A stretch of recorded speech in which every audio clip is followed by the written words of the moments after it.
Hey Zeke, what's up? Can't turn that ray sphere over to the feds. What's up, you lazy freaking Do you know where they'll go somewhere? lazy dude, man? Better, Doesn't do anything. better make sure you don't break your neck like that. It's an ultimate weapon. While I try and look at blind this. you. Look, We hide it. yeah, look at his neck. Like, I've never seen anyone lay on a couch like this. It's not comfortable. You don't lay on a couch like this. That baby open. That is not comfortable. There is a more comfortable way of laying down on a couch, and that is not it. I think we're already screwed. Right, it's like actually laying down on it. But this dude is just like, whoa, look at me, spread eagle. Look As at I'm me, mooching look off at of- me. I'm the stretch character model at Sucker Punch. Yeah, I mean, this game still kind of looks pretty in certain ways, but there's also a lot of parts of it where it's like... It has some charm, fine. but it really does not look that good at a standstill. It's aged very much so compared to the second game, which is understandable. Oh yeah. Because, like I said, there's still some parts of this first game that charm me when I play it or watch it even today. But the second one, for as good and as bad as I think it... Not bad, but as good and as much as I don't prefer it, there's a lot about it that I'm like... It's easier to go back to than this one. Yeah. And now we're going on to the one section of this area where it's basically right before the boss of this area. This is like the final mission before the boss, because it's like get the final power-up of the area by turning on the power in this last segment here, which I did scour through, and it was an absolute pain to get all of the 146 blast shards, because again, the one over here... This area has the most blast shards in the game, in there? Because I thought there was only... How many are there total? There's 350 total, and this area has 146. Or Right, so 147. I think this has the most concentration of blast shards in the game, which is a little weird. Yeah, it's the it first has area. the most concentrated blast shards, because this area here has the least, and this one has less than And the that. final area is mostly just kind of a story. Yeah, like, the final area is mostly you're just shooting through the story. Yeah. It's mostly story Yeah. than... It's more concentrating on the story than anything else. Right, you're just kind of mainlining the story until you beat the game, which is decent in a way. Because once you get to there... Because this game is actually deceptively long. Like, it's not as short as you think it is. Oh yeah, it is. But it's also not as long. It's but not. it is It's not too long, but it's also not like beat it overnight length. Right. It's a deceptively beefy game for sort of relatively simple action game in a way. But I also Look think at it's a how weird many sense. enemies are on the minimap.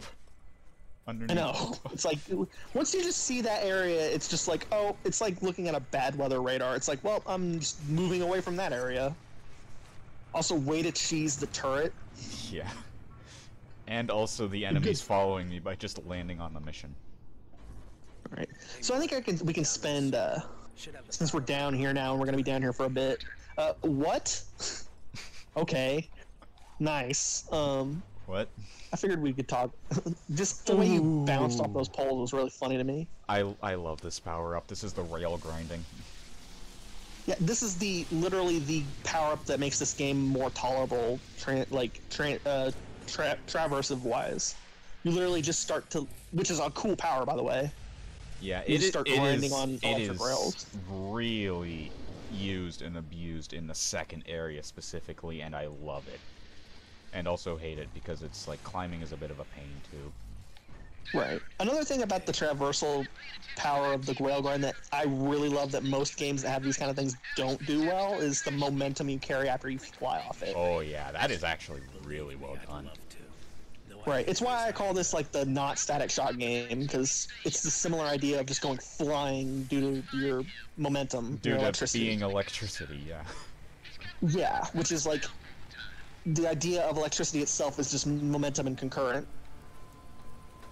So, but I also think it's like that's another part of the charm about this game over the second one that I have is like I think this one very much so focuses more on these traversal abilities, whereas the second one you're kind of not doing that a lot from what I remember. No, You're not traversing a you world get a as lot much. more traversal variation ability. You got a lot more Options? variation Yeah. in the traversal itself, But but I in also- terms of the areas, no, it's not really as not focused. This intuitive is to another it. shotgun dude. Oh no, it's the Destiny shotgun, Cole's greatest weakness. The Infinity shotgun.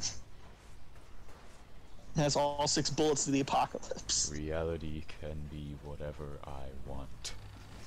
Oh man, Red Skull would be Cole's worst enemy. Well, he actually technically kind of is if you think about it, but we'll get there. Oh. We'll get there. Also, a little neat trick for some of the enemies here. If you knock them into the water, or for the ones that are in the water, just zap the water and you insta-kill them. And then that's one of my favorite parts about this series is like, yeah, you have electricity. Well, I don't know about Second Son. I think they dropped that idea. Yeah, it's not in Second Son. They just die as soon as they run into the water. Right. But at the very least, in Second Son, you don't die as soon as you get in contact with the water.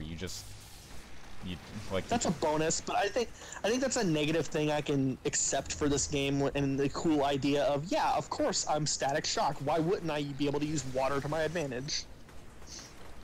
And I think just zap it and kill people. It's more like it's a double-edged sword. You can use it to easily kill your enemies, but at the same time you also can't go into water at all. In Second Son, in Second Son, it's like you can't really use it to your advantage anymore. It's basically like knocking enemies off of a cliff. But yeah, and I don't know. But at the same time, you don't. At the same time, you don't also instantly die. Yeah, I mean, like I'm trying to say, it's like I kind of find that, like I said, it's something I would rather like. I can prefer it because I'm getting a cool bonus that makes a lot of logical sense. But as in like Second Son, where it's like it's taking it away. Yeah, it takes away the danger, but it also takes away like the fun aspect of the design, where it's like, oh look, water, I can use this to my advantage. There's also the whole thing with Second Son. It's like focusing on a bunch of different things within the game. So it's also not like trying to be like, hey, this is it's more trying to elaborate on each of the different powers you get than anything else. Not really the environment or anything like that. Yeah, but I think that. And even the second one suffers from this. I think Infamous 1 really set a, like, sort of a template of environmental interest. Yeah, a standard of environmental intrigue that neither game really recaptured due to different design philosophies, which is a topic I wanted to kind of get into, where it's like, I really think Infamous 1 has a double-edged sword design philosophy based off of, like, an earlier Sucker Punch game of, like, Sly Cooper 2. I mean, it's kind of like 3 as well, but like there's this very open-ended design philosophy where you can explore this open world area and have these amazing traversal abilities like grinding on the rails or climbing things because you're an acrobatic person.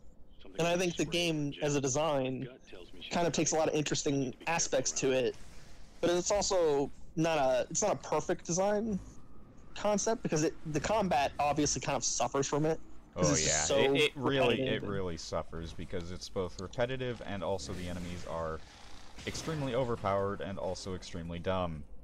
Because and it screams that Sucker Punch as a team were looking at this and going, we just need to add a little bit of combat to this game to make it a little different than Sly Cooper, and I just think Infamous 2 and Second Son lose that environmental aspect, which makes me kind of lose a bit of interest, but it also gains a lot better combat design.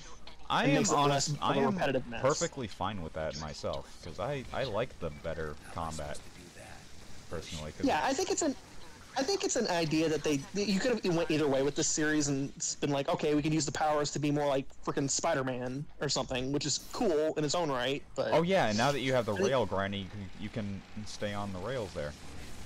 And also destroy your controller with how much it vibrates. Oh yeah, that I didn't remember that it does that. Yeah, it vibrates for everything. Literally everything. They really wanted to push that PS3 DualShock 3 stuff back then. It was obnoxious, you know how your controller vibrates, kids?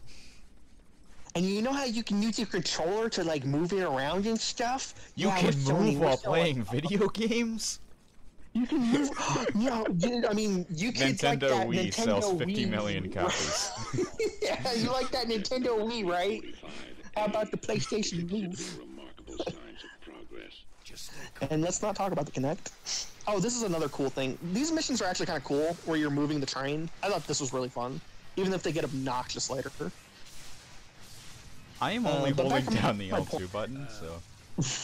Yeah, but back to my kind of point, just before, I mean, you can add in too, but yeah, I think they could have went either way with this series and been like, okay, one of the design philosophies could have been they could have done more of the open-ended More of the exploration environmental power. exploration kind of stuff instead of Yeah. the combat. Well, that's what I'm trying to get at while you're cutting me off. Yeah, I'm sorry. It's all good. I was just, yeah, it's environmental exploration, and the option they did choose, which you prefer, is they took the idea of their superpowers in a normal world aspect and really went to town with the combat and what you could do with that. Yeah, because honestly, one of the things that I really love a lot in Second Son is basically how much traversal you can do. Like, how absurd it can get at times, how far you can go from just like a super high point. Because honestly, I've used that to go to an area that I was not supposed to go to, and I can do that reliably. Right. With how broken the traversal is, can be. Right, and the sad thing is that's not... It doesn't sound like it's a compliment on the developers' side of, yeah, we took advantage of all these powers for traversal and made these very interesting areas. It's more like, oh, these powers are so absurd you can do crazy things in innovative ways on your own, which is still kind of cool, but it's not intended. At least it doesn't seem like intended. It isn't, right, which is like, in this game, you can tell the intention with the traversal and like the rail grinding and some of the things you can do while you're moving around the city as Cole. And they've kind of designed little areas specifically for it, like when you're getting the powers under the sewers. They're just platforming challenges. Yeah. Well, more, I wouldn't really say platforming challenges, and more just explaining your power through gameplay. Now we got people with rocket launchers. Oh, yay, my favorite. More artificial difficulty. Just give them an RPG. Oh, you like role-playing games, right, kids? Right. It's like, remember when Metal Gear Solid 3 did that in one area only? I remember. That guy was spinning. You spin me right round in midair. Baby, what? Triple super flip in the air skateboard tricks. Tony Hawk. That's still one of my favorite powers. I don't know if it's... I think it's in the list of the first two. I don't know if it's in Second Son, but I just love that, like, shockwave. It's only in the second... It isn't in Second Son. That gets rid of a lot of the abilities, and I am... yeah, I died. But, yeah, nice. Second Son does get rid of a lot of the Cole-esque abilities, like grinding on rails, which is a complaint a lot of people have told me about Second Son when I've asked about it, but I can actually defend it as in, like, well, yeah, you're not playing as Cole. You're not supposed to be Mr. Zapper. What's the name? Destin? Dylan? Bob Dylan? Delson, and this man... Delson. Yeah, he just... That grenade. He was literally standing on the side. You have like the total like old-timey tie them up on the railroad tracks going on. Oh man, Cole. Hero question mark? Now he just needs a big old top hat and like a loopy mustache. That's all, folks.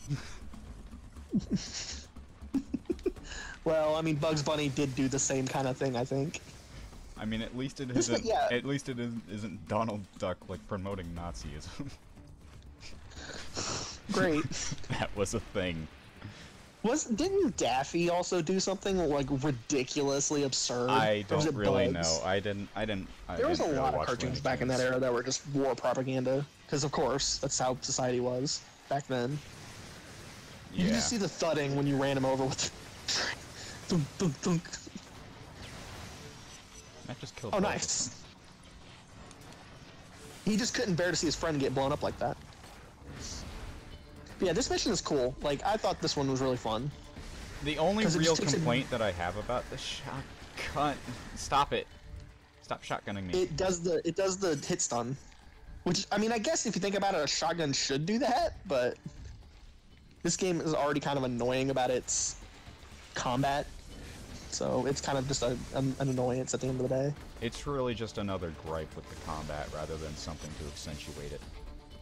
Right, and another gripe with the combat is just the idea of like so limited melee options. Like you get the swords, and but you really do not get a lot of melee. The swords are also actually DLC. Yeah. Oh, yeah. Okay. Yeah. I didn't even remember that. Like, I think I was about the collection. They're free DLC, but they are still DLC. Yeah, because it's like they clearly knew, and this was an era where you could just patch things in, even though it was the PS3. It was early PS3. Even then, I still think that they aren't really done too well. Yeah, it's like you can tell it was like this game was not designed to be up close and personal, and it's like that's kind of annoying because, again, with most action games back then, artificial difficulty is literally just make them hit harder or like throw bullets. It's why I don't really like Uncharted on multiple playthroughs, because that stuff just gets really old. They just knocked that one guy off of the bus. I'm gonna blow up the cars. I don't know how they're up here and how they got them up here, but let's not question that. Also, way to cheese those annoying enemies, because screw you, you can't hit me. Also, he just stands there with super armor when he does that, so it's like you can just cheese it, utterly cheese it while you're just up in midair. Oh, right. Yeah, it's literally like just like putting a sniper bullet on his face, waiting him to make a move. It's like, come on. Or it's like Yeah, I don't know. being a target standing still. Right. So I have to ask though, like, how did these cronies get these cars up on the railroads? Yes. Yes. Okay. That's a good answer. I think for I just everything. blew that person up. Well, there's a dead civilian. Good job. We're never gonna stop being champion. Don't worry, you'll just think it's the Reapers. Yeah, it's like the officer's like, man, you were in this area earlier, or Moya just asked you were in this area earlier, and there's like a lot of fatalities recorded of civilians. What happened? Bullet wounds. Yeah, it was just a flesh wound. Don't worry about it. Oh, right, there's also this little fuse box thing that you have to go with underneath the tracks each time that you've probably seen me do like 5 times already, in order to get the train to move again, and it's annoying.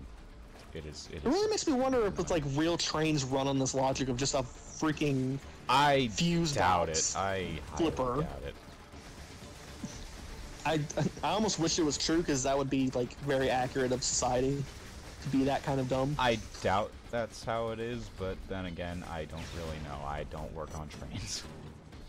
Also, I'm just gonna go ahead and clear out the enemies here first, so that I don't have to deal Watch with them later. respawn. Ugh. That's a thing in a game design that's annoying. Is like, oh, I had the smart idea to just deal with the threat before I got there. off-screen this enemy. Let's respawn him anyway. Why? Right. It's like, because fuck you. Exactly. That's why.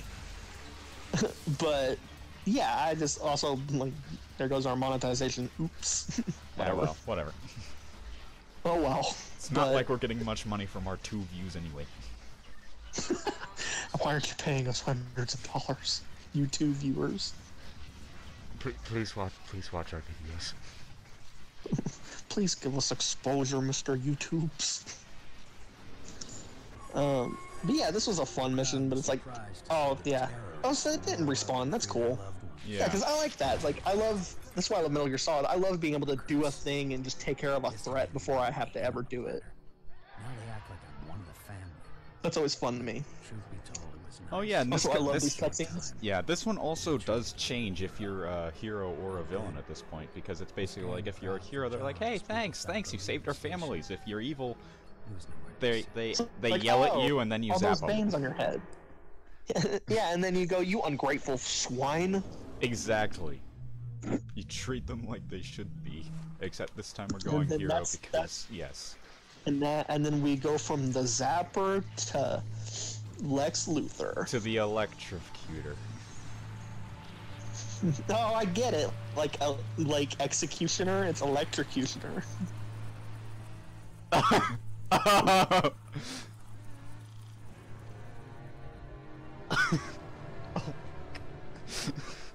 What a way to go out. Ooh. Leg on? Yeah, what? Did your shit just crash? No. I think mine just crashed. I'm sorry. Oh, alright. I guess we should probably end the part here then, because it's been a pretty good... It's been a good amount of time for this, so... Right. Oh, who doesn't love to end on technical difficulties? Yeah, anyway, that was... I mean, it was an extremely jank death that happened anyway, that you couldn't see anyway, so it's like, yeah.